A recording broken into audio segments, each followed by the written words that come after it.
దేవుని పరిశుద్ధులను సంఘమైనటువంటి మీ అందరికీ మన ప్రభును ప్రియరక్షకుడైన యేసువారి నామమున వందనములు తెలుపుతూ, తండ్రి అయిన దేవుని నుండి ప్రభు అయిన యేసుక్రీస్తు వారి నుండి కృపయు సమాధానమును మీకు అనుగ్రహింపబడాలని దేవుని వేడుకుంటున్నాను. ప్రియులారా, ఇదే మనము రోమీయులకు రాసిన పత్రిక 2వ అధ్యాయంలోనికి మనం ప్రవేశించి ఉన్నాం. అందులో ఉన్నటువంటి భాగాలను మనం ధ్యానించుకుందాం. ప్రియమైన వారలారా, కొంచెం భారమైనవి, స్థిరంగా దేవుని ముందు కనిపెట్టుకోవలసినవి. ఎందుకంటే దేవుడు తన తీర్పును గురించి చెప్పిన లేఖనాలు మనం చదవబోతున్నాం. వాస్తవానికి పౌలు గారు ఈ పత్రిక రాసినప్పుడు ఆ సంఘానికి అధ్యాయాలుగా రాసిచ్చినట్టుగా ఆధారం లేదు.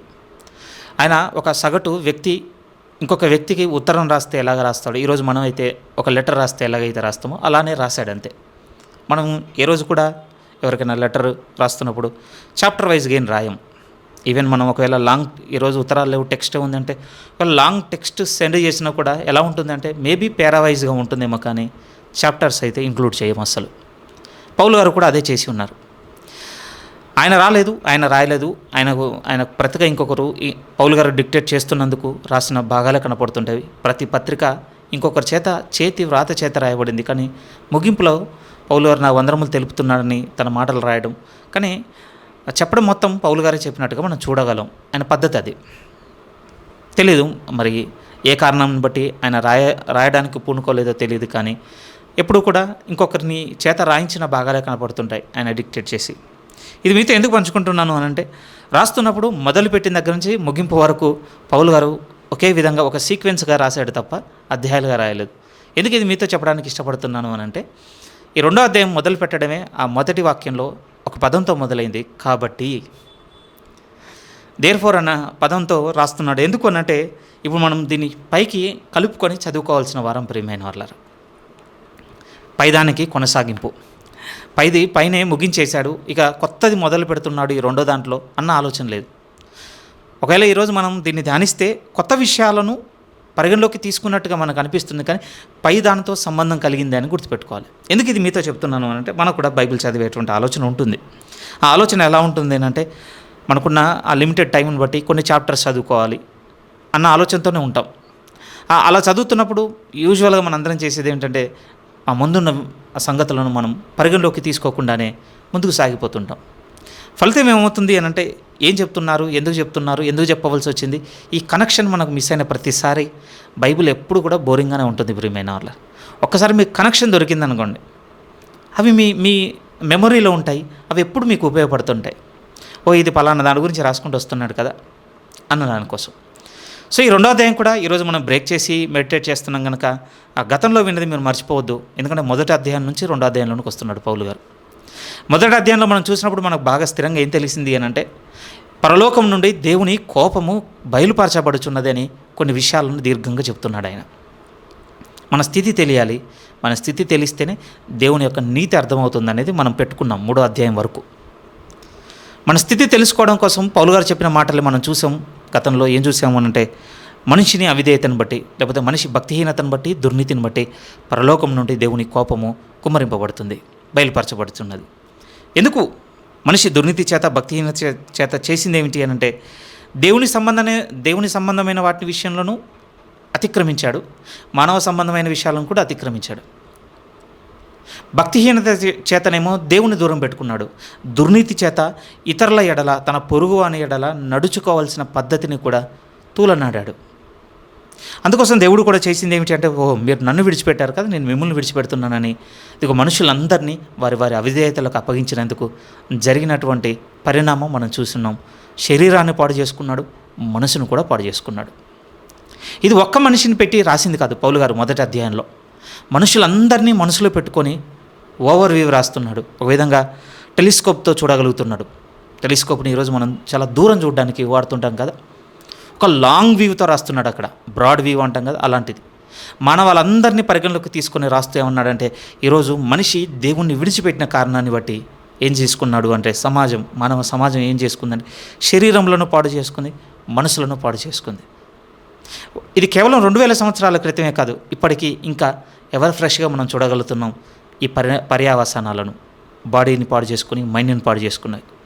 ఇప్పుడు ఇంకా కొత్త పుంతలు తొక్కుతున్నాం కదా, న్యూ మెథడ్స్ వెతుకుతున్నారు ఇంకా ఇప్పుడు. అలానే వాళ్ళని అక్కడే వదిలేశాడు అని చెప్పడం లేదు. వారి పట్ల దేవుని యొక్క నిశ్చయమైనటువంటి గురిని చెప్పేశాడు. దేవుని కోపం ఖచ్చితంగా బయలుపరచబడుతుంది వారి మీద. ఆ కొనసాగింపులోనే, ఆ కోపంపు కొనసాగింపులోనే ఇప్పుడు 2వ అధ్యాయం రాస్తున్నాడు. కానీ 2వ అధ్యాయం దగ్గరికి వచ్చేసరికి పౌలు గారు తన వ్యూను కొంచెం మార్చుకున్నాడు. ప్రియమైన వాళ్ళారా, మొదటి అధ్యాయం 18 నుంచి 32 వరకు అంతే కదా, 32 వరకు మాట్లాడుతున్నప్పుడు ఒక టెలిస్కోపిక్ వ్యూతో చూసిన పౌలు గారు, దూరం చూసిన పౌలు గారు, అనేకులను కలిపిన పౌలు గారు ఇప్పుడు ఏం చేయబోతున్నాడు అని అంటే, మనుష్యులుగా చాలామంది దగ్గర నుంచి ఒక్క మనుషుని దగ్గర తీసుకొచ్చి రాస్తున్నాడు ఇప్పుడు ఈ మాటల్ని. 2వ అధ్యాయంలో ఆ పద్ధతిని మనం చూస్తాం, ఆ వేరియేషన్ కూడా చూస్తాం. అందుకోసమే కాబట్టి తీర్పు తీర్చు ఓ మనుష్యుడా, సింగిల్ పర్సన్ దగ్గరికి వచ్చాడు చూడండి. మెనీ దగ్గర నుంచి సింగిల్కి వచ్చాడు. ఈ చేంజెస్ చూస్తాం ప్రియమైన వాళ్ళారా. ఎలాంటి చేంజ్ కనపడుతుంది అని అంటే, అనేకుల గురించి వారు అని చెప్పుకుంటే 1వ అధ్యాయంలో వచ్చిన పౌలు గారు ఇక్కడికి వచ్చేసరికి నీవు అని చెప్తుంటాడు. అంటే ఒక మైక్రోస్కోపిక్ వ్యూకి వచ్చాడు అనమాట. 1లో అందరినీ చూస్తుంటే 2లో ఇప్పుడు ఒక్కని దగ్గరికి వచ్చి మాట్లాడుతున్నాడు. నిజంగానండి, బోధించేటప్పుడు కూడా ఇది చూస్తామండి. వినేవారిలో ఏం చూస్తామంటే, ఇతరుల గురించి ప్రసంగంలో సందర్భాన్ని తీసుకొనో లేకపోతే వారి లైఫ్ ఇన్సిడెంట్ తీసుకొని సేవకుడు బోధించాడు అనుకోండి, చాలా ఖుషి అవుతాం. ఖుషి అయ్యి ఈరోజు ప్రసంగం బాగుందని అప్రిషియేట్ చేస్తాం. ఇంకేదో ఉంటుంది. ఎందుకంటే వేరే వారు గురించి మాట్లాడు కదా ఆయన. కానీ వారి గురించి కాకుండా నేరుగా నాతోనే మాట్లాడాడు అనుకోండి ప్రసంగికుడు, ఎంత అభ్యంతరపడతాము అంటే మెచ్చుకోము ప్రసంగికుని. ఆ ప్రసంగాన్ని అంతకన్నా మెచ్చుకోం. ఈ 2వ అధ్యాయం కూడా అలాంటిదేనండి. బహుశా మనం గతించిన వారాల్లో 1వ అధ్యాయం వింటున్నప్పుడు నిజమే కదా అని సంతోషపడ్డాం మనం. ఎందుకంటే వారు గురించి మాట్లాడుతున్నారు, వేరే వారి గురించి మాట్లాడుతున్నందుకు అవును వారు అలానే ఉన్నారు, అలా చేస్తున్నారు, ఈ దేశంలో ఇలా జరుగుతుంది, అక్కడ అలా జరుగుతుంది. కానీ 2వ అధ్యాయం ఎంత అఫెన్సివ్గా మనకు ఉంటుంది అని అంటే, ఇప్పుడు ఈ మైక్రోస్కోపిక్ వ్యూతో మనలోనికి వచ్చి మాట్లాడేసరికి మనం ఇట్టే దొరికిపోతుంటాం ప్రియమైన వాళ్ళరా. 2వ అధ్యాయంలో పౌలు గారు చేస్తున్నటువంటి ఆలోచన అదే, పరిశుద్ధాత్మ దేవునితో. ఇంకొక తేడాను కూడా ఏం చూడగలము అని అంటే, 1వ అధ్యాయంలో అంతా జరుగుతున్న విషయాలను రాశాడు. ఇగో మీ శరీరంలోనూ అపవిత్రపరచుకొని ఇవి చేస్తున్నారు, మీ మనసులను అపవిత్రపరచుకొని ఇవన్నీ మీలో నుండి బయలు వెళ్తున్నాయని జరుగుతున్నాయి. ప్రజెంట్ ఈవెంట్స్ని రాసినట్టుగా చూస్తాం. కానీ 2వ అధ్యాయంలో చూడగలిగితే ఎలా ఉంటుంది అంటే, ఫ్యూచర్ ఈవెంట్ని మెన్షన్ చేస్తుంటాడు ఆయన. ఈ చాప్టర్ చదివితే మనకు బయటికి కనపడేటువంటి ముఖ్యమైన విషయాలు మీ ముందుకు తీసుకొని వస్తున్నాను. అనేకుల నుంచి మనుషులను మాట్లాడుకొచ్చిన పౌలు గారు ఓ మనుష్యుడా అని ఒక దగ్గరికి, వారు అని వారి సంఘటనలు చెప్పిన పౌలు గారు ఇప్పుడు నీవు అని చెప్తున్న భాగాలు చూస్తుంటాం. అన్నీ ప్రస్తుతం జరుగుతున్న పరిస్థితులు రాసినట్టుగా 1వ అధ్యాయంలో ఉంటే, ఈ 2వ అధ్యాయంలో ఏం చెప్పబోతున్నాడు? ప్రస్తుత పరిస్థితులు కాదు, భవిష్యత్తులో దేవుడు చేయబోతుందని చెప్తున్నాడు. ఇంకా ఇలానే మనం చదివామనుకోండి, ఇందులో కీ పదాలుగా, ముఖ్యమైన పదాలుగా ఏం కనపడుతుంటాయి అంటే, తీర్పు అనేది చాలా ముఖ్యమైన పదం ప్రియమైన వాళ్ళ. ఇందులో జడ్జిమెంట్, దేవుని తీర్పు అనేది చాలా ముఖ్యమైన పదం. దాంతోపాటుగా సత్యం అనేది కూడా చాలా ముఖ్యమైన పదంగా ఇందులో కనపడుతూ ఉంటుందండి.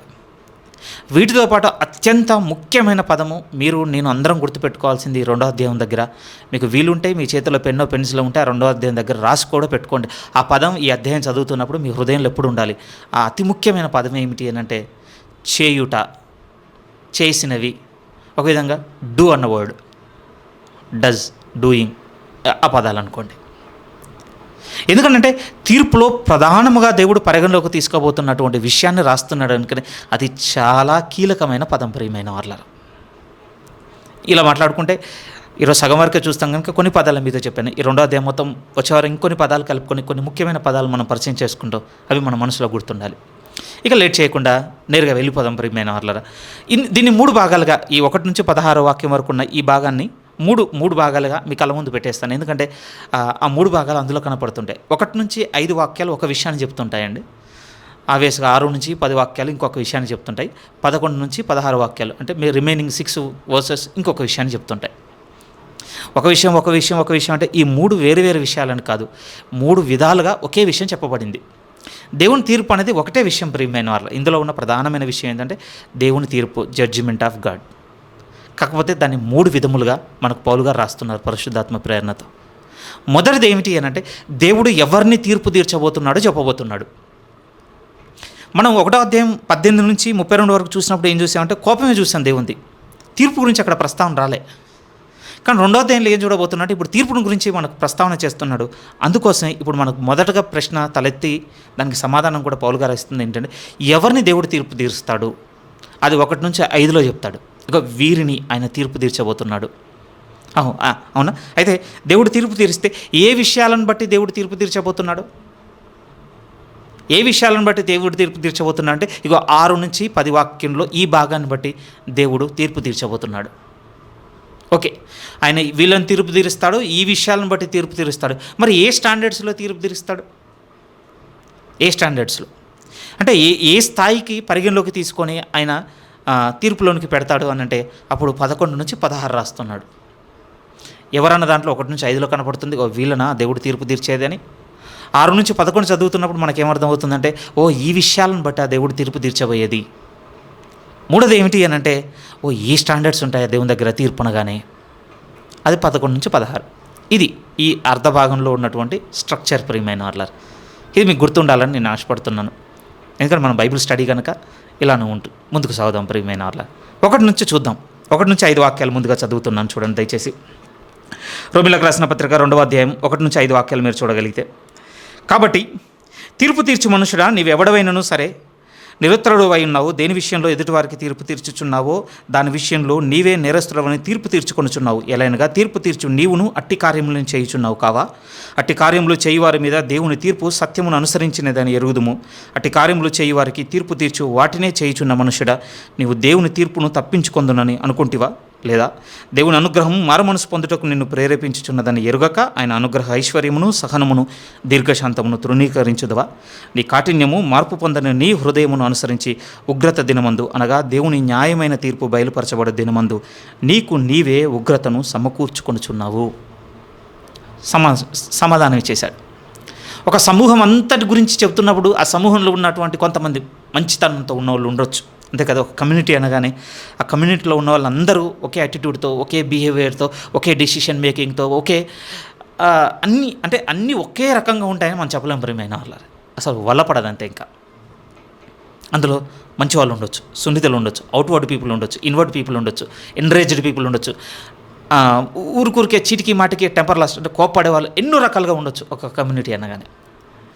1:18 నుంచి 1:18 నుంచి చూస్తున్నప్పుడు ఎలా ఉంది అని అంటే, ఆ సమూహం మొత్తానికి ఆ మాటలు చెప్పగానే అందులో ఉన్న కొంతమంది ఇది నాది కాదు, ఇది నాది కాదు, ఇది నాకు వర్తించదు, నేను ఇందులో లేను కదా అన్నటువంటి ఫీలింగ్ ఉంటుంది.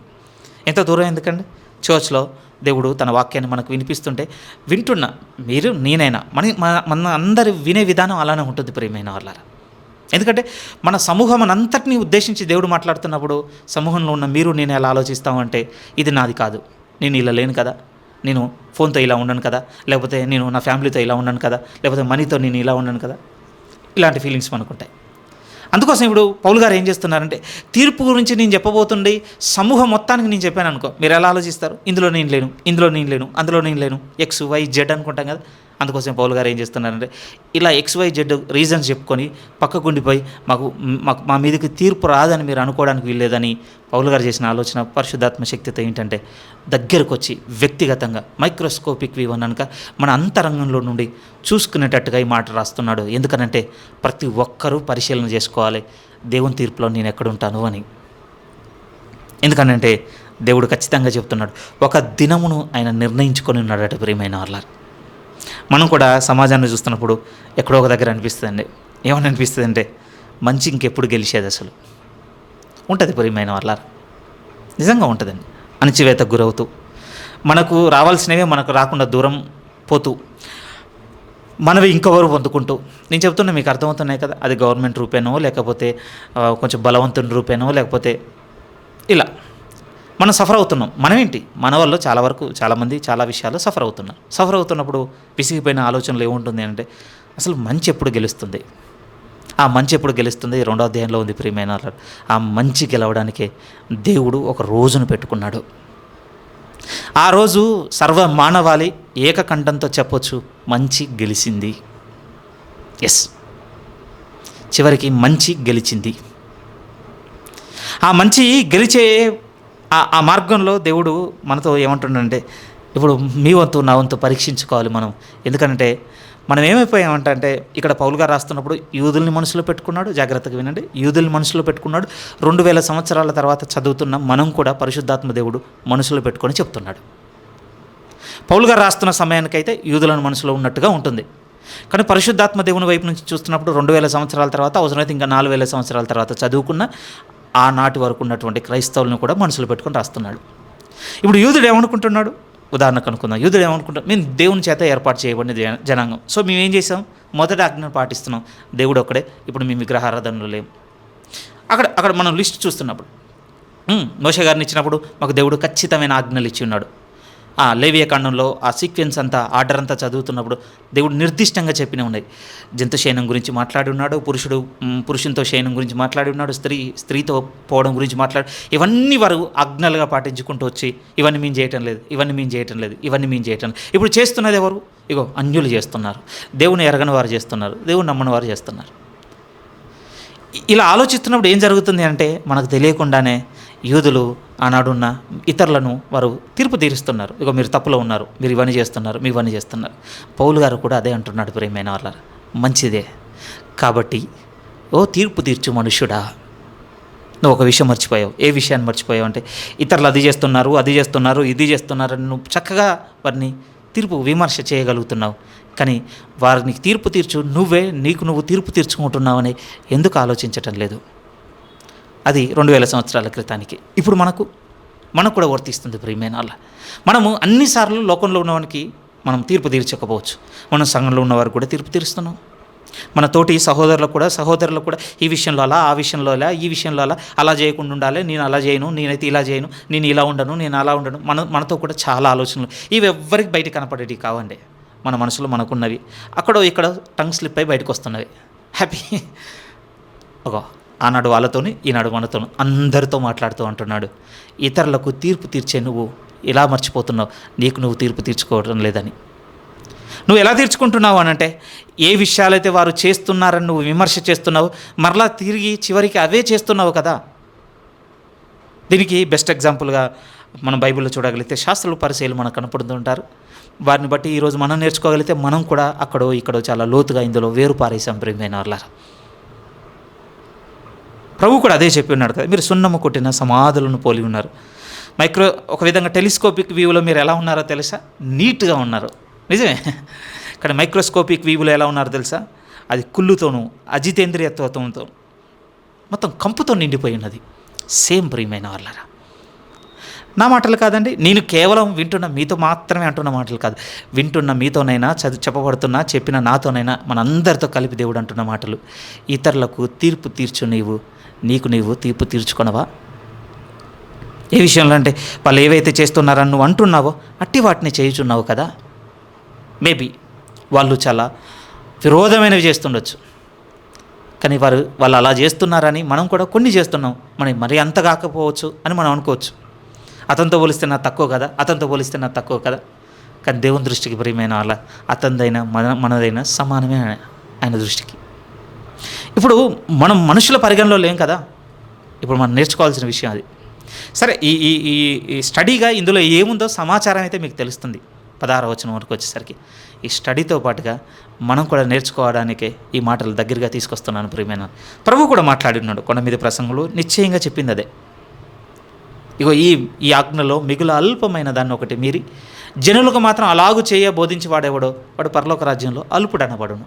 నాకు బాగా వర్తిస్తుందండి, వింటున్న మీకంటే ఎక్కువగా నిజం. నేను తీసుకుంటున్నాను ఆ మాటను, నాతో పాటుగా మిమ్మల్ని కూడా ప్రోత్సహిస్తున్నాను. చాలా స్థిరంగా తీసుకోండి. ఏంటి అని అంటే, మిగుల అల్పమైన దాన్ని మనం మీరుతూ బయటి వాళ్ళలో చాలా పెద్దవి మనం చూస్తుంటే మనమే మరీ ఎక్కువగా అల్పులము అంతే. ఇంకా 7వ అధ్యాయంకి వచ్చేసరికి స్థిరముగా చెప్పినాడు ప్రభు, మీరు దేని గురించి తీర్పు తీర్చకండి. అక్కడ ఒక పోలికతో కూడా చెప్పి ఉన్నాడు. ఆ పోలిక ఏమన్నాడంటే, మీ కంటిలో దూలము నుంచుకొని పొరుగువాని కంటిలో నలుసు తీసే ప్రయత్నం ఎందుకు?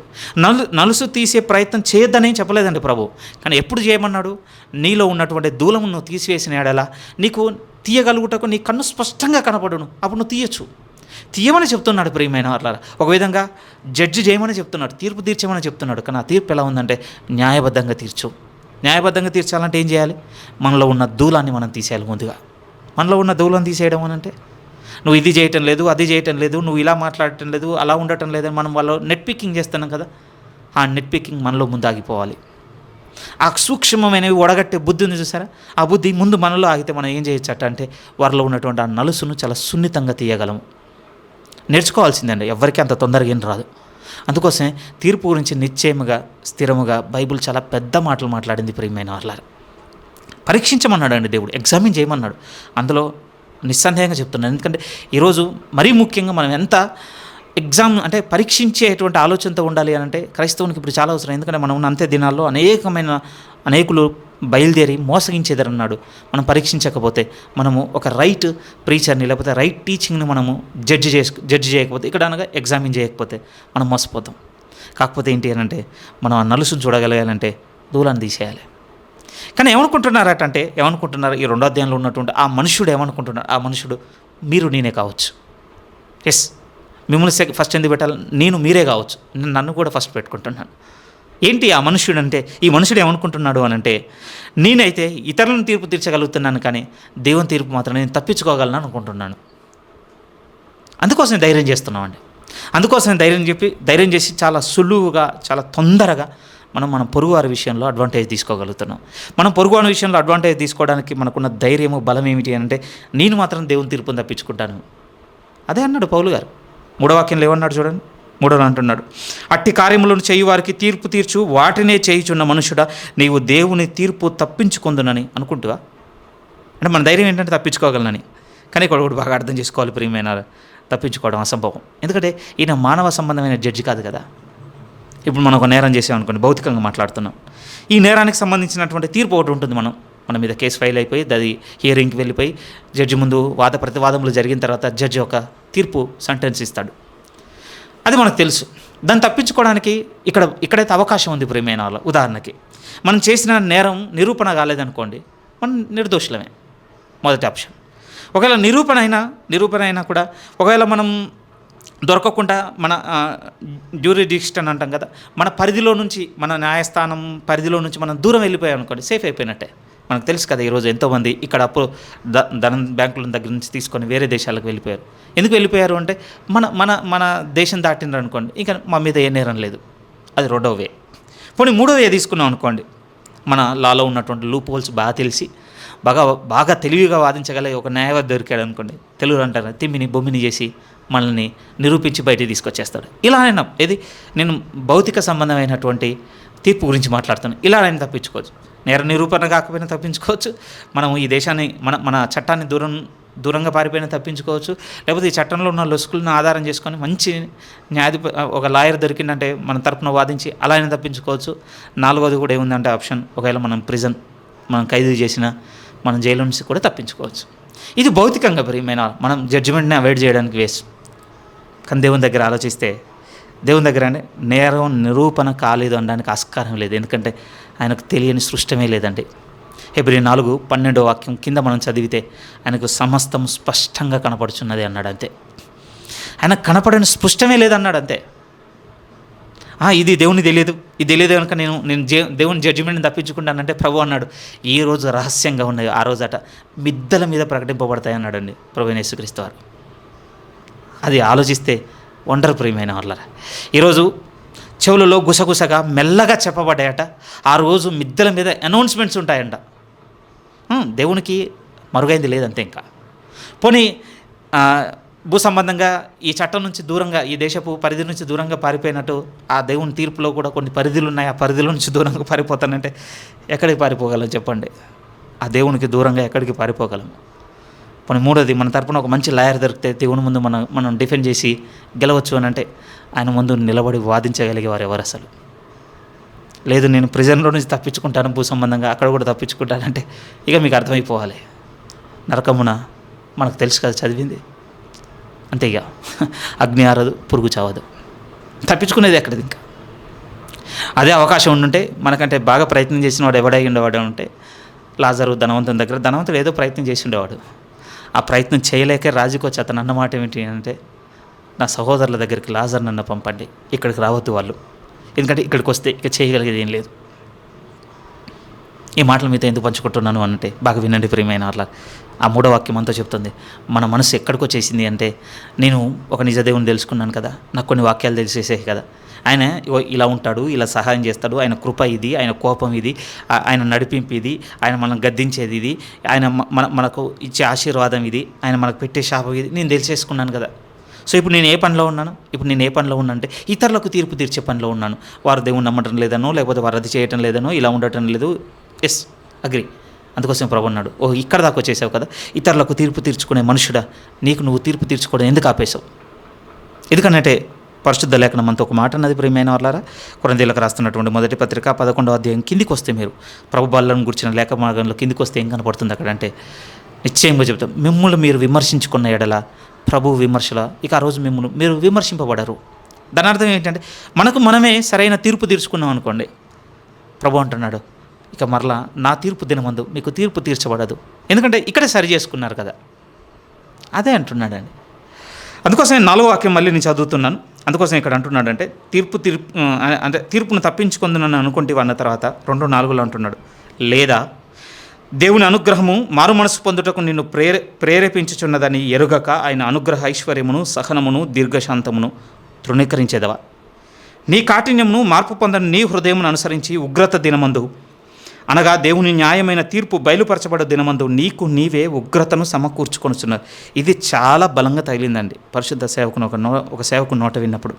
ఆ సేవకుడు అన్నమాట ఏమిటి అని అంటే, నిజంగా నేను ఇతరునికి తీర్పు తీర్చేటువంటి గుణాన్ని ఎలా మానుకుంటాను అని అంటే, నాకు 5వ వాక్యం మీద ప్రత్యక్షత కావాలనిపించింది. ఆ సేవకుడు చెప్పిన మాట ఏమిటి అని అంటే, ప్రభు కొండ మీద ప్రసంగంలో అంటాడు కదా, పరలోకమందు మీరు ధనమును కూర్చుకోండి, భూమి మీద మీరు కూర్చుకోకండి, పరలోకమందు ధనమును కూర్చుకోండి.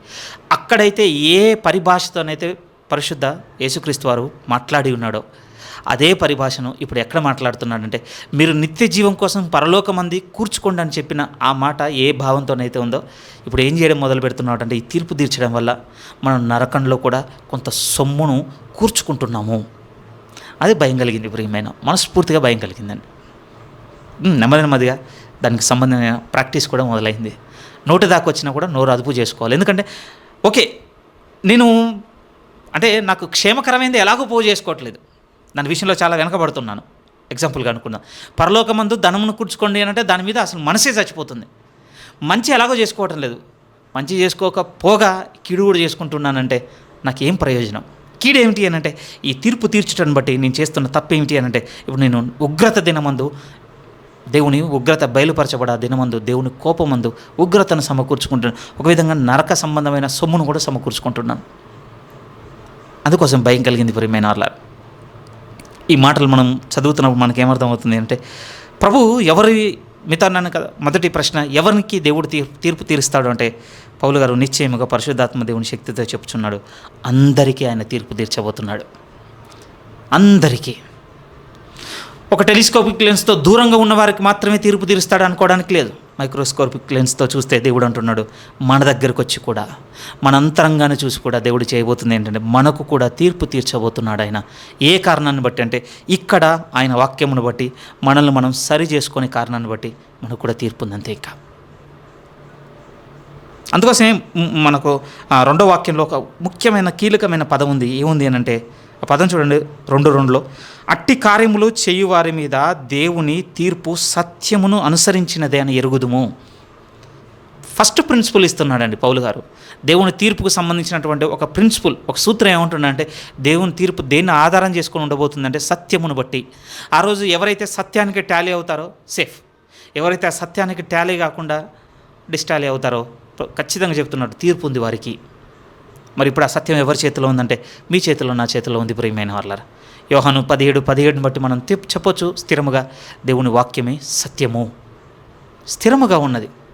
యోహాను సువార్త 7వ అధ్యాయము 40 ఐ థింక్ చదువుదాం, ఈ లేఖను చదువుదాం. యోహాను సువార్త 8 అనుకుంటాను, చూడండి ఒకసారి అండి వెనక్కి. యోహాను సువార్త 7వ అధ్యాయమే, సారీ రైట్. ఇక్కడ మనం చూడగలిగేది ఏంటంటే, ఆయన వాక్యమే మనకు తీర్పు తీర్చుచున్నదన్న మాట కనపడుతుంది. అయ్యో, నేను మిస్ అయిపోయాను, ఐఎమ్ వెరీ సారీ. స్థిరంగా కనపడుతుంది, రైట్. 6వ అధ్యాయము, మళ్ళీ మిస్ అయ్యానండి.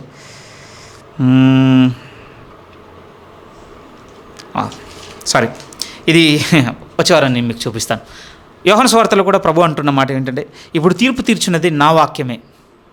ఆ సత్యమును బట్టి మనల్ని మనం టాలీ చేసుకొని అన్నదిన వాక్యం చదవడం ద్వారాను, ఈ వాక్యంలో మనల్ని మనం మన క్రియలను, మన తలంపులను, మనం తీసుకునే నిర్ణయాలను పరీక్షించుకున్నట్టుని బట్టి వాటి విషయంలో నెమ్మదిగా మనం సరి చేసుకోగలిగితే నిశ్చయంగా ప్రభువు రేపు మనకు తీర్పు తీర్చబోతున్నప్పుడు ప్రభువు యొక్క ఉపేక్షను మనం పొందుకోగలము, తిరస్కారమును కాదు.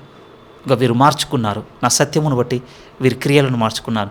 ఇతరులకు తీర్పు తీర్చే మనసు నుంచి వారిని వారు తీర్పు తీర్చుకునే చోటుకొచ్చి నిలబడ్డారు. ఓకే అనగలిగే ఆ పిలుపు ఉంది ప్రియమైన వాళ్ళారా. ఆ రోజు మనం మొదటి భాగం నేర్పించేది 1-5 వాక్యాలు చూసినప్పుడు మనకి ఏం నేర్పిస్తుంది అంటే, రోమపత్రిక 2వ అధ్యాయం 1-5 వాక్యాలు, దేవుని తీర్పులోనికి అందరూ పరిగణలోనికి రాబోతున్నారు. అందరూ. మనకు జరిగిన మేలేమిటి అని అంటే, ఆ పరిగణలో మనం ఏ చోట నిలబడతామో తెలుసుకోవడానికి దేవుడి వాక్యం మన చేతిలో ఉంది.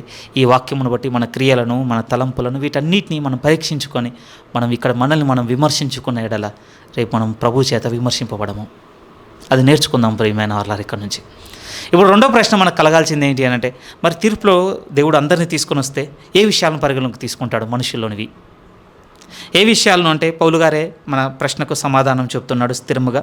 ఆ స్థిరమైందే 6-10లో మనకు కనపడుతుంది. ఏ విషయంలోనూ పరిగణలోకి తీసుకుపోతున్నాడు అంటే, మనము చేసిన వాటిని ఇలా చెప్పొచ్చు, మన క్రియలను. దానికి సంబంధించి చాలా లేఖనాలు ఉన్నాయి ప్రియమైన వాళ్ళారా. హన్నా ప్రార్థన మీరు చదివినా కూడా, దేవుడే అనంత జ్ఞానియగు దేవుడు, ఆయన మనుష్యుల క్రియలను పరీక్షించువాడు అని ఉంటుంది అక్కడ. అన్నగారి ప్రార్థనలో అద్భుతమైన మాట అండి. 33 దావీదు కీర్తన కూడా చదువుతున్నప్పుడు ఎలా ఉంటుంది అంటే, 15వ వాక్యంలో స్థిరంగా చెప్తాడు దావీదు గారు కూడా, ఆయన క్రియలను విమర్శ చేయువాడు అంటాడు. క్రియలను, ఎందుకంటే క్రియల్లో మన అన్నీ బయటకు వస్తుంటాయి ప్రియమైన వాళ్ళారా. అదే చెప్తున్నాడు. ఇప్పుడు 6 నుంచి చూద్దాం చూడండి. ఆయన ప్రతి వానికి వాని క్రియల చొప్పున ప్రతి ఫలం ఇచ్చును. సెకండ్ ప్రిన్సిపల్, దేవుని తీర్పులో 2వ సూచన లేకపోతే ప్రిన్సిపల్ ఏముంది అని అంటే, నేను వాని క్రియలను బట్టి తీర్పు తీర్చబోతున్నాను. ఈ విషయంలో అనుకోవచ్చు, ఎందుకంటే పరిస్థితులను బట్టి మనం వ్యక్తుల పట్ల చాలా అభిప్రాయాలు ఉంటుండొచ్చు, వారి పట్ల చాలా మనసులో అనుకున్నవి కూడా ఉండొచ్చు, ఉద్దేశాలు, మోటివ్స్, లేకపోతే మన ఫీలింగ్స్. వీటిని కాదటండి దేవుడు ఆ రోజు పరిగణలోకి పెట్టేది. ప్రధానముగా పరిగణలోకి పెట్టేది ఏమిటంటే, ఈ ఫీలింగ్స్, మోటివ్స్, థాట్స్ ఇవన్నీ ఉన్నాయి కదా, ఇవన్నీ క్రియలోనికి వచ్చిన పరిస్థితులు ఉంటాయి చూసారా, ఆ క్రియలవి. అందుకోసం ఒక సేవకుడు చాలా ఆసక్తికరమైన స్టేట్మెంట్ చెప్పాడండి. అది ఆయన నోట విన్నాక నాకు ఎన్నిసార్లు గుర్తొస్తుందో. అవర్ డీడ్స్ ఆర్ సీడ్స్ అన్నాడండి ఆయన. Deeds are seeds. మనం చేస్తున్న క్రియలను ఆయన విత్తనంతో పోలుస్తూ, మనం చేస్తున్న ప్రతిసారి విత్తుతున్నామంట. ఆ విత్తుతున్నవి జాగ్రత్తగా ఆయన చెప్తున్నప్పుడు ఏమన్నాడు అని అంటే, ఆ విత్తుతున్నవే రేపు నిత్య జీవ సంబంధమైన పంటను కోసేవి విత్తుతున్నామా? ఎందుకంటే గల్తీలో కూడా అంటాడు కదా. ఆ లేఖ నుంచే ఆ సేవకుడు అవగాహన చేసుకొని చెప్పినమాట నా హృదయాన్ని భలే తట్టిందండి ఆ మాట. ఏవి పడితే అవి చేసుకుంటూ వెళ్ళిపోతున్నాను, ఏం పర్లేదు, ఇది వర్కౌట్ అయితే అయింది, లేకపోతే లేదు, మిస్ఫైర్ అయితే ఏంటి, ఇలా నేను కూడా అనుకున్నాను ప్రియమైన వాళ్ళ. కానీ నేను విత్తుతున్నాను, నాకు తెలుసుకోలేకపోయాను. డీడ్స్ ఆర్ సీడ్స్ అనగానే చాలా హృదయంలోనికి వచ్చింది. ఇప్పటి నుంచి నేను జాగ్రత్తగా విత్తాలి. విత్తడం గురించి, రైతు గురించి తప్ప ఇంకెవరి గురించి మాట్లాడుకోలేమండి. ఎందుకంటే రైతుకు ఒక స్వభావం ఉంటుంది. ఏం స్వభావం ఉంటుంది అని అంటే, పండిన విస్తారమైన పంటలో చాలా పెద్ద కుప్ప పండింది కదా, నాకు ఈ కుప్పలో ఉన్న గింజల్ని తీసుకెళ్ళి విత్తుతాను అనుకోడు ప్రియమైన వాళ్ళ. ఖచ్చితంగా అతను ఏం చేస్తాడంటే, విత్తన సంబంధమైనవి కేంద్రానికి వెళ్ళి కొనుక్కొచ్చుకుంటాడండి. అవి శ్రేష్టమైనవి, అవి వేరంతే. ఇంకా అవి విత్తితేనే ఏమొస్తుంది అంటే పంట వస్తుందండి. సెలెక్టివ్నెస్ కనపడుతుంది ప్రియమైన వాళ్ళ అక్కడ. ఈరోజు మన చేతికి వచ్చింది, మన మనసుకు వచ్చింది, నాకు అనిపించింది, ఇలా నేను చేసుకుంటూ పోతాను అనుకోవడానికి ఆస్కారం లేదని మాట నేర్పిస్తుంది. ఎందుకంటే ఇప్పుడు మనం ఎంత సెలెక్టివ్గా వెతుక్కుంటూ వెళితే అంత శ్రేష్టమైన పంటను మనం పొందుకోగలము. లేదనుకోండి, ఏ పంటే లేని ఒక బీడు భూమి దొరుకుతుంది చివరికి మన క్రియల వల్ల. చదువుదాం మొత్తం ఇది కిందికి 6 నుంచి. ఆయన ప్రతి వానికి వాని క్రియల చొప్పున ప్రతిఫలం ఇచ్చును. చూడండి, ఆ సెలెక్టివ్నెస్ చెప్తున్నాడు. సత్క్రియను ఓపికగా చేయొచ్చు, మహిమను, ఘనతను, అక్షయతను వెదుకువారికి నిత్య జీవం ఇచ్చును. ఇదొక పద్ధతి అట. లేదు అని అంటే, అయితే భేదములను పుట్టించి సత్యమునకు లోబడక దుర్నీతికి లోబడే వారి మీదికి దేవుని ఉగ్రతయు రౌద్రమును వచ్చును. చూసారా? ఈ ఈ విత్తనం దగ్గర, ఈ క్రియల విత్తనంగా మనం చూడగలిగితే ఈ విత్తనం దగ్గర మంచిది ఉంది, చెడ్డది ఉంది. ఏది విత్తుతున్నాం ఈరోజు మనం? ఒప్పుకుంటాను ప్రియమైన వాళ్ళ, మనం సరైనవి విత్తటం లేదు. కానీ సరైనవి విత్తుటకు సహాయం చేయవాడు ఒక ఆయన ఉన్నాడు కదా. ఇప్పుడు నుంచి ఆయన దగ్గరికి వెళ్ళి విత్తడం అలవాటు చేసుకుందాం. నేను చెప్తుంది మీకు అర్థమవుతుంది? ఇప్పటివరకు ఒక సరైన ఆయన అనుమతి లేకుండానే, లేకపోతే ఆయన యొక్క ఆలోచన లేకుండానే, ఆయన మనకు చేసే సహాయం లేకుండానే చాలా క్రియలను చేసేసాం. ఇప్పుడు చేయగలిగేది ఏం లేదు. ప్రభువా, నా అజ్ఞాన కాలంలో అవి నన్ను క్షమించు. అపొస్తల కార్యములు 17:31 అంతే. దేవుడు కూడా అంటున్నాడు, నేను ఓవర్లుక్ చేస్తాను. ఎప్పటి వరకు?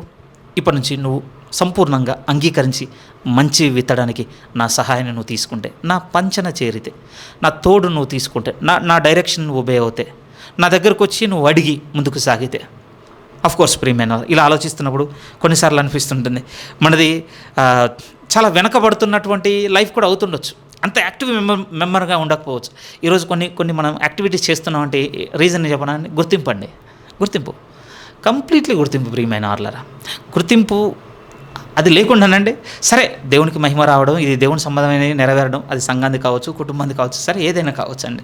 అదైతే మన మనసులో ఉండొచ్చు. కానీ సబ్లైన్ ఏంటో తెలిసి దాని కింద అది దేని మీద బేస్ అయ్యిందంటే గుర్తింపుతో.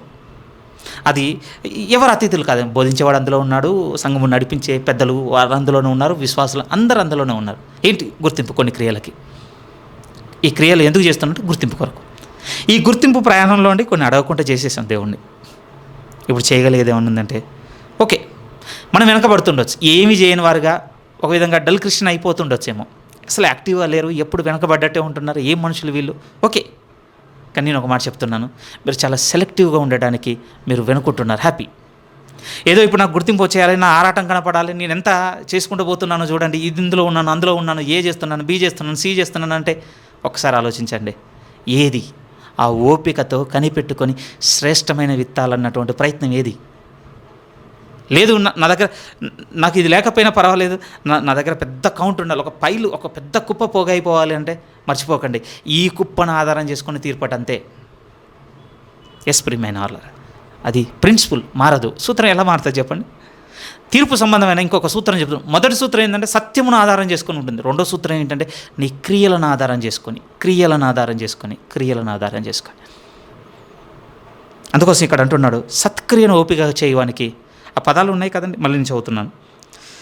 7వ వాక్యం, సత్క్రియను ఓపికగా చేయుచు మహిమను ఘనతను అక్షయతను వెదుకువారికి. ఎందుకు చెప్పండి?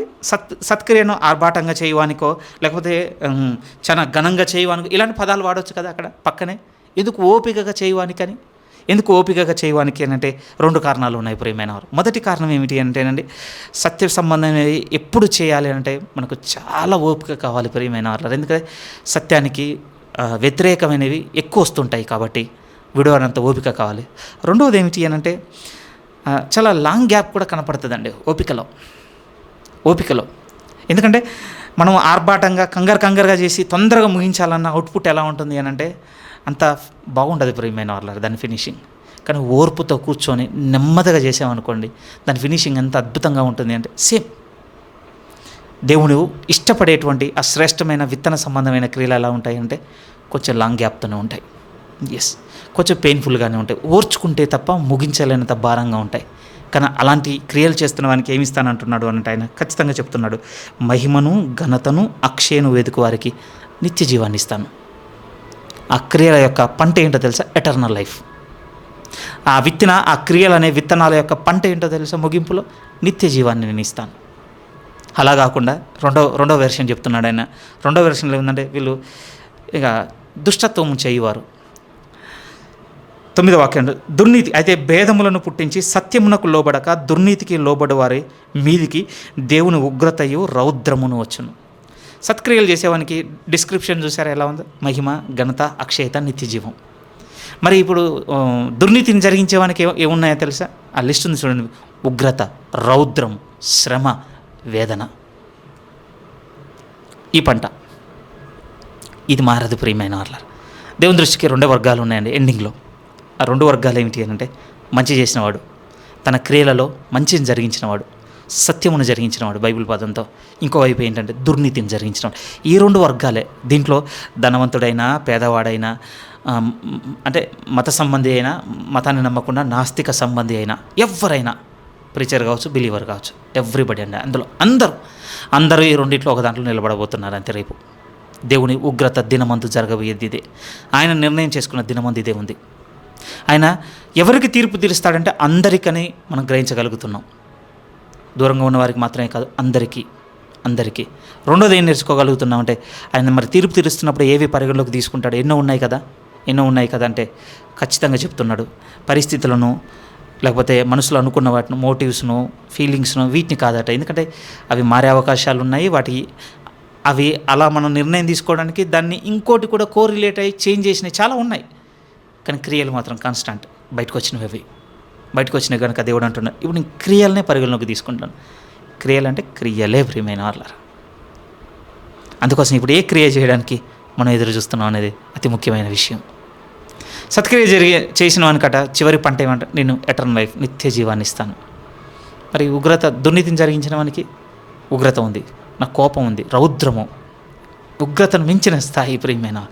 ఇంకోదేమైనా శ్రమ బయట నుంచి మనకు ఎదురయ్యేది, వేదన మన లోపల నుండి మనకు వచ్చేది, ఈ మెంటల్ స్ట్రగుల్ ప్రియమైన వాళ్ళు, ఇవన్నీ వీడికి ఇస్తాను అంటున్నాడు. 10వ వాక్యం నుంచి చదివేస్తున్నాను. 10 సత్క్రియ చేయు ప్రతివానికి మొదట యూదునికి గ్రీసు దేశస్థునికి కూడా మహిమయు ఘనతయు సమాధానమును కలుగును. ముందు నమ్మిన వాడిని పెడుతున్నాడు, తర్వాత నమ్మకుండా. మైక్రోస్కోపిక్ వ్యూ ఉంది, టెలిస్కోపిక్ వ్యూ ఉంది. దగ్గర ఉన్నవాడిని, దూరంగా ఉన్నవాడిని. నేను దేవుని వైపు వచ్చేసాను కనుక నాకేం ప్రాబ్లం లేదు అన్నోని తీసుకొస్తున్నాడు. దేవుని దూరంగా ఉండి దేవుని తిరస్కరించేవాడిని తీసుకొస్తున్నాడు. యూదునికి గ్రీసు దేశస్థునికి మహిమయు ఘనతయు సమాధానము కలుగును. ఈ భాగం వరకు మనం గ్రహించడానికి ప్రయత్నం చేసిన దాంట్లో దేవుడు పరిగణలోకి తీసుకోబోతున్న ఏం చూసామంటే క్రియలను ప్రియమైన వాళ్ళారు.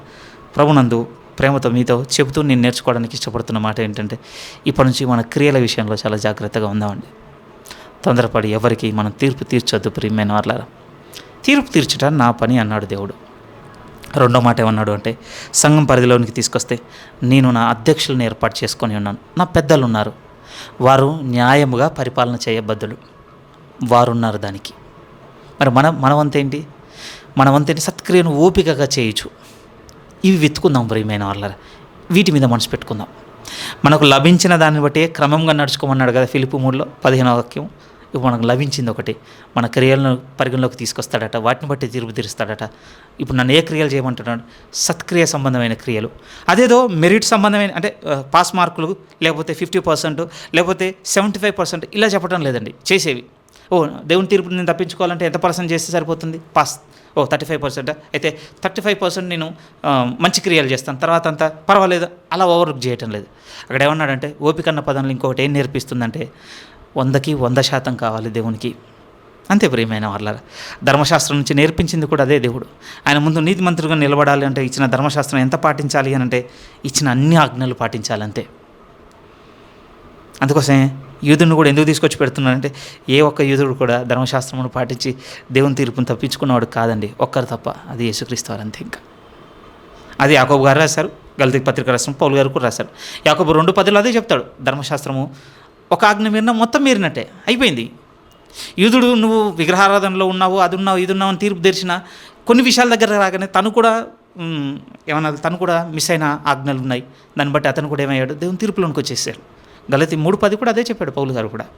ధర్మశాస్త్రం కొన్న విధి ఏమిటంటే, ఒక నెక్లెస్లా ఉంది, ఒక్కసారి తెగిందా అన్నీ ఊడిపోతాయి అంతే. ఇంకా పూసల దండం ఉంటుంది కదా ప్రియమైన, ఒకటి కట్ అయింది అనుకోండి అన్నీ ఊడిపోతాయి తప్ప ఆ ఓడిపోతే పోయింది మిగిలిన మేము అందరం ఉండవు అంతే. ధర్మశాస్త్రపు విధి కూడా అలానే ఉండే. సో మొదటిది ఏమిటంటే, ఎవరికి తీర్పు అంటే అందరికీ. వీటిని ఆధారం చేసుకొని అంటే వాళ్ళు చేసిన క్రియలను బట్టి. ఇప్పుడు మనం చూడబోతుంది అంటే మరి ఏ స్టాండర్డ్స్లో ఉంటాయి చూడగలిగితే భయం కలుగుతుంది ప్రియమైన వాళ్ళ.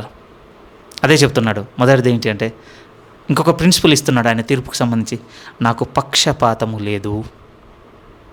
ఆయన తీర్పు సత్యమును అనుసరించి ఉంది, ఆయన తీర్పు క్రియలను అనుసరించింది, ఆయన తీర్పు పక్షపాతమును ఆధారం చేసుకొని అస్సలు లేదు. ఇది మనం బాగా గుర్తుపెట్టుకోవాలి. చాలా బాగా చెప్తుంటారండి దేవుని కట్ట అంటే దెర్ ఈజ్ నో ఫేవరెట్స్, అంటే దేవునికి వీళ్ళు ఫేవరెట్ పర్సన్స్ అనేం లేదు ప్రియమైన వాళ్ళారా. ఆయన దృష్టికి అందరూ ఒకరే. బహుశా ఫేవరెట్ అన్న వర్డ్లో ఎవరిని ఒకరిని రాయాలనుకుంటే ఎవరిని రాయగలంటే ఒకే ఒక్కరిని రాయగలం, యేసుక్రీస్తుని అంతే. ఇంకా ఎవరిని రాయడానికి వీలు లేనే లేదు. ఈరోజు నేను అబ్రహాం దేవుడిని, ఇసాకు దేవుడిని, యాకోబు దేవుడిని అని ఒకవేళ ఫేవరెట్స్గా వాళ్ళ పేర్లు చెప్పినా కూడా వారందరినీ ఎవరిలో దేవుడు చూసుకుంటున్నా అంటే క్రీస్తులో చూడగలుగుతున్నాడు తప్ప యేసుక్రీస్తుని పక్కకు పెట్టి ఆ ముగ్గురిని జ్ఞాపకం చేసుకునేంత ఏమీ లేదండి అక్కడ. ఉండడానికి ఆస్కారం కూడా లేదు. ఎందుకంటే వారు కూడా పాపులే, ఎవరైనా. అందుకోసం దేవునికి ఫేవరెటిజం, దేవునికి దూరం ప్రియమైన వాళ్ళ. వీళ్ళు నాకు ఇష్టలు, వీళ్ళు నా ఫేవరెట్స్ కనుక వీళ్ళతో నేను పార్షియల్గా ఉంటాను. మీరు నాకు ఇష్టలుగా లేరు కనుక మీ ఎడల నేను పార్షియాలిటీ చూపిస్తాను. అట్లేం లేదండి దేవునికి. అదే చెప్తున్నాడు తీర్పు దగ్గర నిశ్చయంగా మాటలు. దేవునికి పక్షపాతము లేదు. ఇది చాలా పెద్దగా రింగ్ అవ్వాల్సిన మాట అండి. ఎందుకనంటే ఈ దేవుణ్ణి ఇప్పుడు మేము నమ్ముకున్నాం కనుక తీర్పు దగ్గర మా పట్ల కన్సర్న్ చూపిస్తారేమో అని మీరు అస్సలు అనుకోవద్దు ప్రియమైన వాళ్ళారా. అన్యుని ముందు పెట్టి ఇప్పుడు నేను క్రైస్తవుని కదా, యేసుక్రీస్తుని ఒకరోజు అంగీకరించి బాప్తీసం తీసుకున్నాను కదా, ఆ నిర్ణయము పరిగణలోకి తీసుకొని నా పట్ల సాఫ్ట్గా ఉంటాడు, అన్యుని పట్ల హార్డ్గా ఉంటాడు, ఏమి లేదు. పక్షపాతము లేదు దేవునికి అంతే. ఇంకా తీర్పు దగ్గర ఒకవేళ మన మనసు నొచ్చుకుంటుండొచ్చు. మరి దేవుణ్ణి నమ్ముకున్నందుకు ఏం ప్రయోజనం? మనకు కూడా ఉంటాయి కదండి లోక సంబంధమైన ఏమన్నా మీతో ఇన్ఫ్లుయెన్స్ వాడుకుంటున్నట్టుగా దేవుని దగ్గర కూడా వాడుకోవాలను. వీడు మన వర్గం వాడరా, వీడు మన కులం వాడరా, లేకపోతే వీడు మనకు పలానా దగ్గర సహాయం చేసిన వాడరా. ఈ వంతుతో అంటే మనం కొన్ని కన్సర్న్స్ కలిగి ఉంటాం. వాళ్ళకి ప్రయారిటీస్ ఇస్తుంటాం, వాళ్ళకి ఆపర్చునిటీస్ ఇస్తుంటాం. వీళ్ళు నాకు ఒబే అయ్యేవాళ్ళు కదా, వీళ్ళు నా మాట వినేవాళ్ళు కదా. ఇక్కడ మనకి ఇది ఉంటుందండి. బట్ తీర్పు దగ్గర మాత్రం దేవుడు నిశ్చయంగా చెప్తున్నాడు, నాకు పక్షపాతం లేదు. భయం కలగాల్సిన మాట ప్రియమైన వాళ్ళు. ఎందుకంటే నిరంతరం చెక్ చేసుకోవాల్సిన వారం అంతే. ఇంకా ఆ తీర్పులో నేను ఎక్కడ నిలబెట్టుకోవడానికి సాగుతున్నాను అని. సత్యం దగ్గర ఆగిపోతానా, నా క్రియల దగ్గర ఆగిపోతానా, పక్షపాతం దగ్గర ఆగిపోతానా, ఎక్కడ ఆగిపోతాను రేపు నన్ను నిలబెట్టుకుని ఆయన ప్రిన్సిపల్స్లో పెట్టి నన్ను చెక్ చేస్తున్నప్పుడు? అందుకోసం నేను చదువుకుంటూ వెళ్ళిపోతాను. 11 నుంచి 16 వాక్యాలు మనకి ఏం నేర్పబోతున్నాయంటే, ఇక ఏవి పరిగణలోకి తీసుకుంటారు, లేకపోతే ఏ స్టాండర్డ్స్లో దేవుని తీర్పు ఉంటుంది అని అంటే చెప్పబోతున్నాడు. చాలా అద్భుతమైన వివరణ మనకు కనపడుతుంది ప్రియమైన. ఎందుకంటే మనకు కూడా కొన్ని డౌట్స్ వస్తుంటాయి. దేవుడు ఎరగని వాళ్ళ సంగతి ఏంటి, దేవుడు నమ్మని వాళ్ళ సంగతి ఏంటి, నిజ దేవుడు వీళ్ళది తెలియదు కదా, వీళ్ళు అన్యులు కదా, వీళ్ళు ఎక్కడో ఒక చిన్న మారుమూలలో ఉన్న చిన్న ట్రైబ్ కదా, XYZ మన దగ్గర క్వశ్చన్స్ ఉంటాయి ప్రియమైన వాళ్ళారా. నాకు అప్పుడు నిజంగా నాకు కూడా ఎర్లీ టైమ్స్లో అడుగుతానుండే ఇలాంటివి, ఏదో తెలివైన ప్రశ్న అనుకునేది. కానీ ఇప్పుడు ఏమనుకుంటున్నాను అని అంటే, ఇప్పుడు నాకు అర్థమవుతుంది. మరి తెలిసిన నేనేమన్నా బాగున్నానా? తెలవని సంగతి అడుగుతున్నాను. కానీ తెలవని సంగతి సెకండ్ ప్రియమైన తెలిసిన దాన్ని తగినంతగా ఎంతగా ఉన్నాను? ప్రభు కూడా అదే అన్నాడు కదా, రక్షణ పొందేవారు కొద్దిమంది అని అన్నప్పుడు శిష్యులతో అన్నమాట అదే, ఇరుకు మార్గమున ప్రవేశించే పోరాడము. వాళ్ళ సంగతి తెలుసుకున్నట నీకు అనవసరం. నీకు ఒక మార్గం తెలిసింది, ఇది ఇరుకైందని, ఈ ఇరుకైన మార్గంలో నువ్వు స్థిరంగా సాగాలని. కానీ శిష్యులు స్థిరంగా లేరని మనకు కనపడుతుంటుంది కదండి సువార్తలు చదువుతున్నప్పుడు. మనలో ఎవరు గొప్పవారన్న వాదం పెట్టుకోవడం కావచ్చు, ఇంకా వేరేవి చాలా సంఘర్షణలు ఉన్నాయి ప్రేమే. అందుకోసం వాళ్ళని కూడా గద్దించాడు. వాళ్ళని గద్దించిన మాటలు ఏముందంటే, మీరు ప్రవేశించే పోరాడండి, ముందు నీది చూసుకున్నట్టుగానే ఉంది. సరే, నేను అంత తీర్పులో అంత బోల్డ్ స్టేట్మెంట్ ఇవ్వను. కానీ నేను ఏమంటున్నాను అంటే, ఇది అడగడానికి ముందు నేను నేర్చుకున్నది ఏంటి అంటే, మరి నాకు దొరికిన దాని గురించి, నాకు లభించిన దాన్ని బట్టి నేను ఎంత క్రమంగా ఉన్నాను. ఎందుకంటే మనం చూడబోతున్న 11 నుంచి 16 వాక్యంలో తెలిసినవన్నీ తెలియనివన్నీ ఇద్దరిని తీర్పు దగ్గరికి ఎంత చక్కగా దేవుడు తీసుకొచ్చాడో మనకు కనపడుతుంది ప్రియమైన వాళ్ళ. అదే మనం చూడండి 11 నుంచి చదువుతున్నాం. 11 ఈ మూడో భాగంలో మనం చూస్తుంది ఏమిటంటే, ఏ స్టాండర్డ్స్లో ఉంటాయి. ఎందుకంటే మిక్స్డ్ పీపుల్ ఉన్నారు కదా, ఎరిగిన వారు ఉన్నారు, ఎరగని వారు ఉన్నారు, అసలు తెలవని వాళ్ళు ఉన్నారు, పరిస్థితులను బట్టి దూరంగా ఉన్న వాళ్ళు, ఏవేవో ఉండొచ్చు కారణాలు. మరి ఈ ఇన్ని వ్యత్యాసాల మధ్య మరి ఆయన స్టాండర్డ్స్ ఎలా ఉంటాయంటే ఎంత చక్కగా ఉంటాయో చెప్తున్నాడు 11 నుంచి. ఆయనకు అంటే దేవునికి పక్షపాతం లేదు. ధర్మశాస్త్రము లేక పాపము చేసిన వారందరూ ధర్మశాస్త్రము లేకయే నశించెదరు. ధర్మశాస్త్రము కలిగిన వారని పాపము చేసిన వారందరూ ధర్మశాస్త్రానుసారముగా తీర్పు నొందుదురు. ఈ పదంలో మనకు స్పష్టంగా అర్థం కావాల్సింది, ఆ వాక్యాల మధ్య బిట్వీన్ ద లైన్స్ మనకు అర్థం కావాల్సింది ఏంటంటే, ప్రతి మనిషికి తనకు లభించిన దాన్ని బట్టే తీర్పు ఉందన్న భాగం మనం అర్థం చేసుకోవాలి ప్రేమ. దొరకని మనకి దొరకని రీతిగానే ఉందట తీర్పు. ధర్మశాస్త్రం దొరికిన వాడు ఉన్నాడా, దొరికిన మనకి దొరికిన రీతిగానే ఉందట తీర్పు. మిస్ అయిన వాళ్ళు ఎవరు లేరు చూడండి తీర్పులో. మిస్ అయిన వాళ్ళు ఎవరు లేరు. రెండో మాట కూడా చెప్తాను, ఇలాంటి వాళ్ళకి ఎలా తీర్పు తీరుస్తాడో అని దేవునికి ఆన్సర్ లేని పరిస్థితి కూడా అంతకన్నా లేదు. కొన్నిసార్లు ఉంటాయి కదా, ఇక్కడ దేవుని రిప్లై ఏముంటుందో, ఆయనకు రిప్లై దొరుకుతుందా లేదని మనకు అనుమానం ఉండొచ్చేమో. కానీ దేవుడు చెప్తున్నాడు, నాకు అలాంటి సిచ్యువేషనే లేదు. నేను నిశ్చయంగా చెబుతున్నాను, ఎరగని రీతిగా ఉంది తీర్పు, ఎరిగిన రీతిగా ఉంది. ఎరిగిన వాడిని ఎలా తీర్పు తీరుస్తాను? ఎలా తీర్పు తీస్తాను? వీడు ఎంత విన్నాడు అన్నదాన్ని బట్టి కాదు నేను తీర్పు తీర్చేది. ఉదాహరణకి కింద భాగాలను ఎక్స్ప్లెనేషన్, ధర్మశాస్త్రం కలిగిన వాడు ఉన్నాడా, వాడు విన్నదాన్ని బట్టి నేను తీర్పు తీర్చను. కేవలం వినడమే నాకు ప్రాముఖ్యము. విన్నాడా ఎవ్రీ సండే వచ్చాడు, టైం దొరికినప్పుడల్లా యూట్యూబ్లో కూడా ప్రసంగాలు ఫుల్ వినేసే దాన్ని బట్టి కాదు. ఎందుకంటే విన్నవాడు ఆయన దృష్టికి, ధర్మశాస్త్రం విన్నవాడు ఏం కావాలని లేదట ప్రియమైన. ఎవరు కావాలట అంటే ఆయనకు దాన్ని విని దాన్ని పాటించేవాడు కావాలి అంటున్నాడు ఆయన. అదే కదా ఉంది 13. ధర్మశాస్త్రము వినివారు దేవుని దృష్టికి నీతిమంతులు కారు కానీ ధర్మశాస్త్రమును అనుసరించి ప్రవర్తించువారే నీతిమంతులుగా ఎంచబడుదురు. ఇక్కడ ఒక డిస్క్రిప్షన్ ఇచ్చాడు కదా స్టాండర్డ్స్ దగ్గర. లేనివాడా లేని రీతిగానే, ఉన్నవాడా ఉన్న రీతిగా. ఉన్నవాడిని ఏ విధంగా నేను పరిగణలోకి తీసుకుంటానంటే విన్నవాడిని బట్టి కాదు. వీడు ఎప్పుడు వినేశాడు, విన్న ప్రసంగాలు ఎన్నున్నాయో, దానికి లైక్ కొట్టాడు, ప్రతి ప్రసంగానికి వీవులో ఇతను ఉంది. నో, అది కాదు నాకు కావాల్సింది. ఆయన అంటున్నాడు దాన్ని అనుసరించి ప్రవర్తించిన వాడు కావాలి. ఎందుకంటే ఇప్పుడున్న మన తరం ఇంకెక్కువ తీర్పులోనికి వస్తుంది. నాకు కూడా చాలా భయం ఉంది ప్రియమైన. ఎందుకంటే మీరు విన్నదానికి ఆల్మోస్ట్ అంటే ఎంత తక్కువ లేదన్నా 3 5 10 వినేస్తున్నాను నేను. ఒకరిద్దరు కాదు, ఒక్కొక్క అంశం మీద ఎంతమంది సేవకులు, వాళ్ళ ఆలోచన విధానం ఎలా ఉంది, పరిశుద్ధాత్మ దేవుడు వాళ్ళకి ఎలాంటి వెలుగుని వింటున్నది అంతా ఇంత లేదండి, పెద్ద కుప్ప. ఇప్పుడు అనిపిస్తుంటుంది ఇదంతటిని బట్టి రేపు దేవుడు, ఎందుకంటే ఎక్కువగా పొందుకున్నవాడు ఎక్కువ ఇవ్వాల్సి వస్తుంది ప్రియమైన వాళ్ళ. ప్రభు కూడా అన్నాడు మనం ఎక్కువగా వినేస్తున్నాడు రేపు తీర్పులో ఎక్కువ. అంటే వినడానికి దూరంగా ఉండమని కాదు నేను చెప్తుంది, మీకు అర్థం కావాలి. వినకపోతేనండి మన చీకటి మనకు కనపడదు. ఎలా కనపడుతుంది చెప్పండి? వెలుగు దగ్గరికి వెళ్తేనే కదా మనలో ఉండేది మనకు కనపడేది. ఎంత ఎక్కువ వెళ్తే అంత మంచిది ప్రియమైన వాళ్ళ. అంత స్పష్టంగా చూసుకోగలం. వెళ్తున్న మాత్రాన్ని సరిపోదు, వెళ్తున్న తర్వాత ఏం చేయాలని దాన్ని బట్టి సరి చేసుకోవడం కావాలి. సో ధర్మశాస్త్రం కలిగిన వానికి లేకపోతే బైబిల్ కలిగిన వానికి తీర్పు ఏమిటి అని అంటే దాన్ని అనుసరించి మనం ఏ విధంగా నడుచుకున్నాం అది మన స్టాండర్డ్. మరి లేని వాని సంగతి, అది దొరకని వాని సంగతి, ఈ సువార్త వెళ్ళని వాని సంగతి కింద చెప్తున్నాడు 14 నుంచి. ధర్మశాస్త్రము లేని అన్యజనులు స్వాభావికంగా ధర్మశాస్త్ర సంబంధమైన క్రియలను చేసిన ఎడల వారు ధర్మశాస్త్రము లేని వారైనను తమకు తామే ధర్మశాస్త్రమైనట్టున్నారు. ఏ విధంగా పాజిబుల్ అయింది కింద చెప్తున్నాడు. అట్టి వారి మనస్సాక్షి కూడా సాక్ష్యం ఇచ్చుచుండగను. ఈ ధర్మశాస్త్రము దేవుని వాక్కు చేరని వానికి తీర్పు ఏ విధంగా అంటే తన మనస్సాక్షిని బట్టి, తన కాన్షియన్స్ని బట్టి, తన మనస్సాక్షిని బట్టి.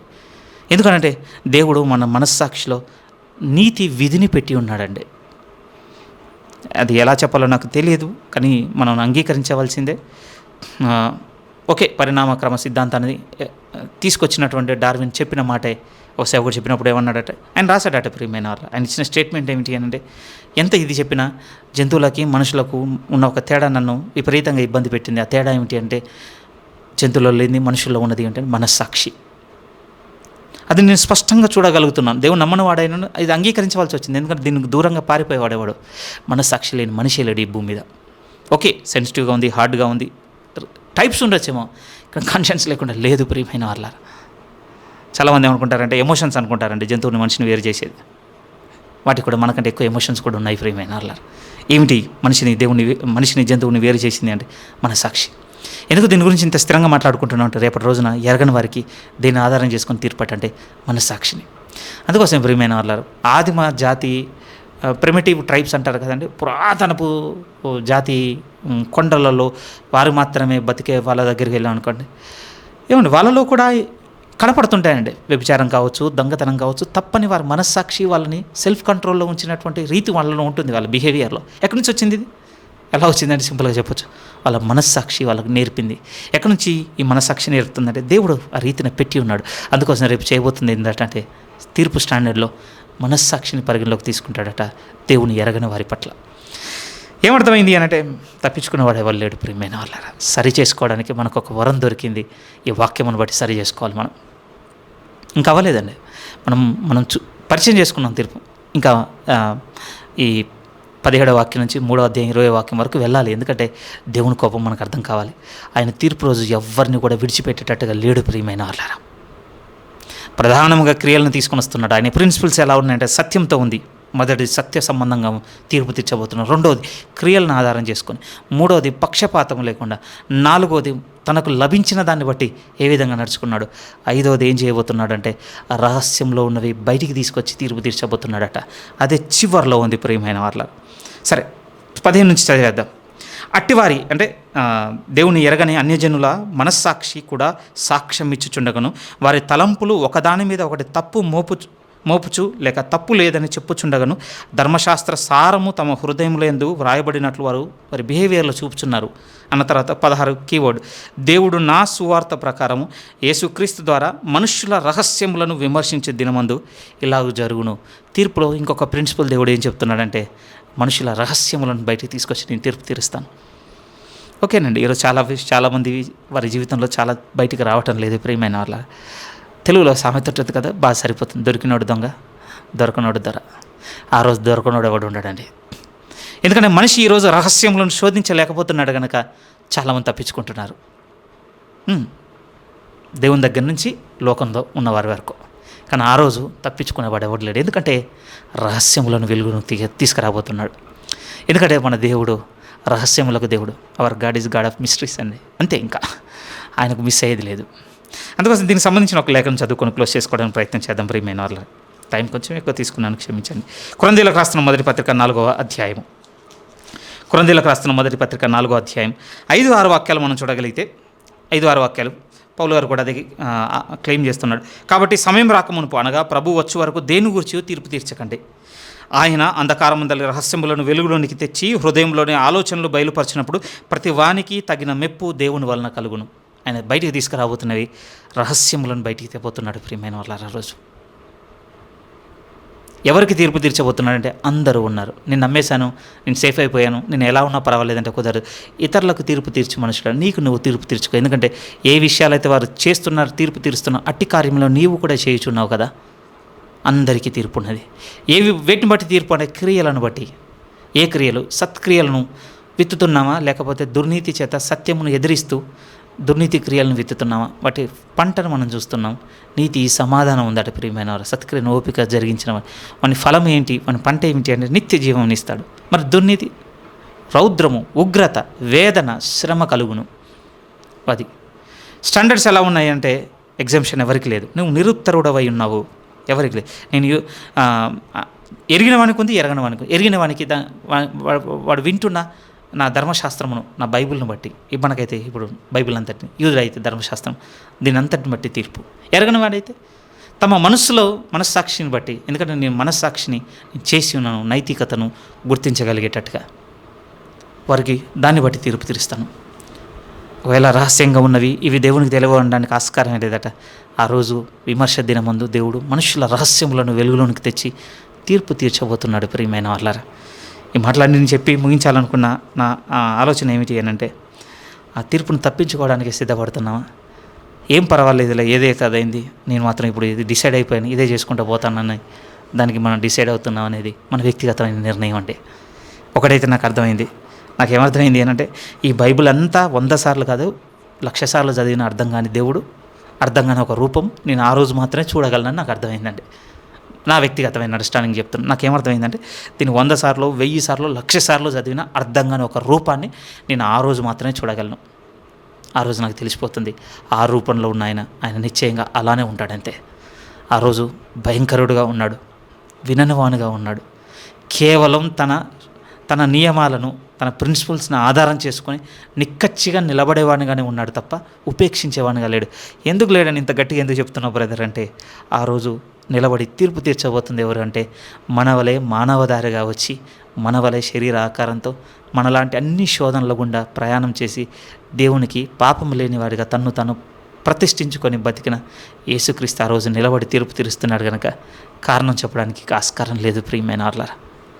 ఇప్పుడున్న గొప్ప అవకాశం ఏమిటి అంటే, ఆ కృపాసనం దగ్గరికి చేరి సమయోచితమైన సహాయం చేయమని నిరంతరం అడుగుతూ మనల్ని మనం సరి చేసుకున్నట్టు ఉంది. ఒక క్రైస్తవునిగా ఈ మాటలు వింటున్నాం, మన నిర్ణయం ఏంటి?